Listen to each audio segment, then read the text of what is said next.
Terima kasih masih bersama Sergap Investigasi. Akibat tidak adanya palang pintu, truk semen tertabrak kereta di Kota Padang, Sumatera Barat. Kerasnya benturan membuat besi reklam roboh menimpa minibus.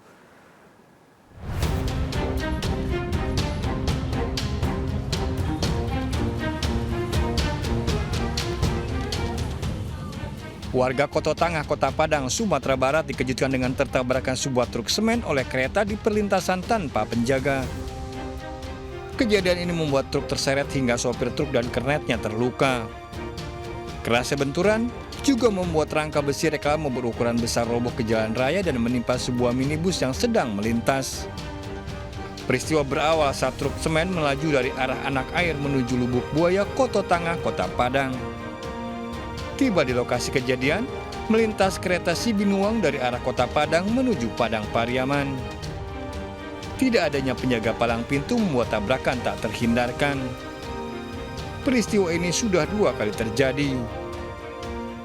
Evakuasi terhadap laka kereta api dari Padang menuju Pariaman yang lawannya itu adalah truk yang bermuatan semen. Untuk korban jiwa tidak ada yang luka parah, hanya luka ringan dan sudah dievakuasi menuju rumah sakit terdekat. Usai kejadian, arus lalu lintas dari arah Pasaraya menuju Bandara Internasional Minangkabau, Padang Pariaman dan sebaliknya dialihkan. Sementara perjalanan kereta juga terganggu. Dari Padang, Sumatera Barat, Budi Sunandar melaporkan. Polisi menetapkan supir pick-up yang mengangkut puluhan pekerja sehingga mengalami kecelakaan tunggal di kawasan Bondowoso sebagai tersangka. Akibat kecelakaan maut ini, 7 pekerja tewas, belasan lainnya luka-luka. Tuh kecelakaan, bos.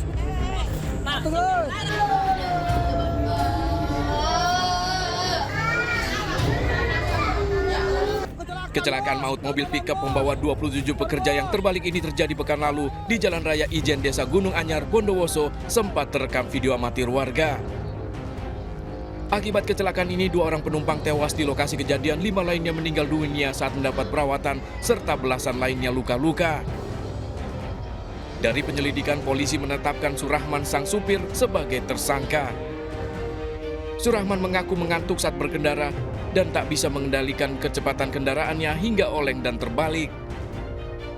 Hasil pemeriksaan ditemukan muatan yang berlebihan serta sang supir yang tidak memiliki SIM dan uji kir kendaraan yang telah mati sejak tahun 2019 lalu. Sopir ketika diambil keterangannya menyampaikan bahwa memang agak ngantuk, kemudian dengan adanya ngantuk itulah ketika menyopir, si sopir kurang konsentrasi, mengakibatkan terjadinya laka tunggal di TKP.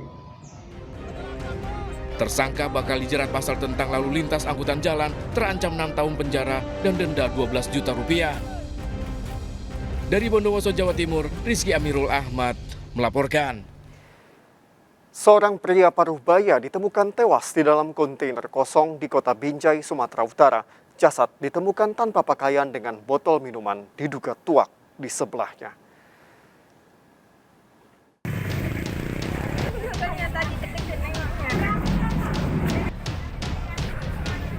Warga Kota Binjai, Sumatera Utara gempar menemukan sesosok jasad pria parubaya tewas di dalam kontainer kosong.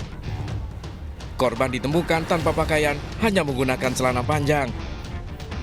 Tim forensik Reskrim Polres Binjai dan Polsek Binjai Timur yang datang langsung melakukan olah TKP dan mengidentifikasi jasad korban. Warga mengaku tak ada yang mengenali jasad korban yang diketahui bernama Anton Haryanto, warga Sumberkarya, Kota Binjai. Polisi mengamankan sejumlah barang-barang di sekitar temuan mayat, diantaranya dompet, kartu tanda pengenal, uang, dan juga 1 botol minuman diduga tuak. Hasil pemeriksaan tidak ditemukan adanya tanda kekerasan di tubuh korban. Dugaan sementara korban tewas akibat sakit. Warga mana Pak itu? Masih kita selidiki. Ada tanda-tanda kekerasan dalam mayat nih Pak? Pemeriksaan kita sementara tadi dengan petugas identifikasi tidak ada ditemukan tanda-tanda kekerasan. Jasad dievakuasi petugas ke Rumah Sakit Binjai untuk divisum dan menunggu keluarga untuk menjemput jenazah.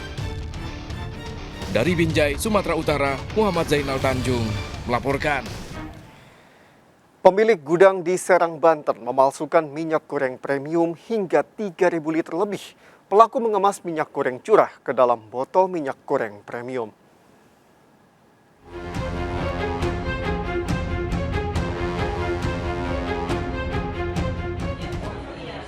Polisi menggerebek gudang CV Jongjing di Jalan Laban Tirtayasa Serang yang menimbun minyak goreng. Di dalam gudang ditemukan ribuan liter minyak goreng, botol kemasan, stiker, hingga mesin pengemas. Terungkapnya penimbunan minyak goreng ini setelah warga melapor pada polisi karena curiga dengan promosi minyak berhadiah sabun cuci. Hasil penyelidikan polisi, minyak yang ditemukan di gudang merupakan minyak goreng curah, sementara kemasannya botol minyak goreng premium. Modusnya yang pertama perlu diketahui, mens rea-nya adalah mereka menyiapkan alat ini. Ini alatnya banyak sebenarnya, Pak. Ini sebagian saja disiapkan dan dirakit untuk mengisi minyak goreng curah dengan dalam minyak goreng premium. Itu yang pertama. Yang kedua terkait dengan pengurusan ini, pengurusan SNI. Dia menggunakan produk milik PT orang lain. Sehingga terbit SNI ini akan kita dalami bagaimana ceritanya perusahaan yang bergerak di bidang jasa trading tapi bisa mengurus SNI. Kemudian terkait dengan label halal, ini dia belum punya sertifikat dan kemudian dia belum memiliki izin edar.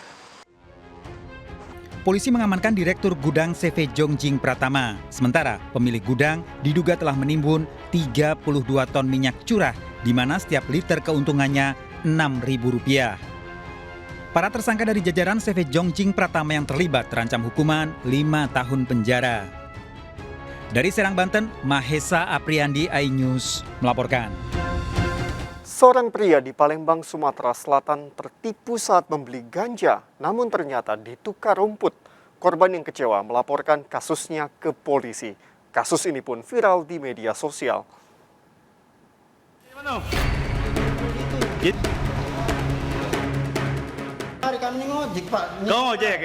Jadi biasa beli ganja di mana? Seorang pria mendatangi senter pelayanan kepolisian terpadu Polrestabes Palembang, Sumatera Selatan. Pria tersebut melaporkan kasus penipuan yang dialaminya. Pengemudi ojek ini mengaku telah tertipu saat membeli ganja, namun diganti dengan rumput. Kepolisian mengingatkan larangan membeli ganja dan meminta pria yang diduga mengalami gangguan jiwa tersebut segera pulang. Dari Palembang, Sumatera Selatan, Muhammad David melaporkan.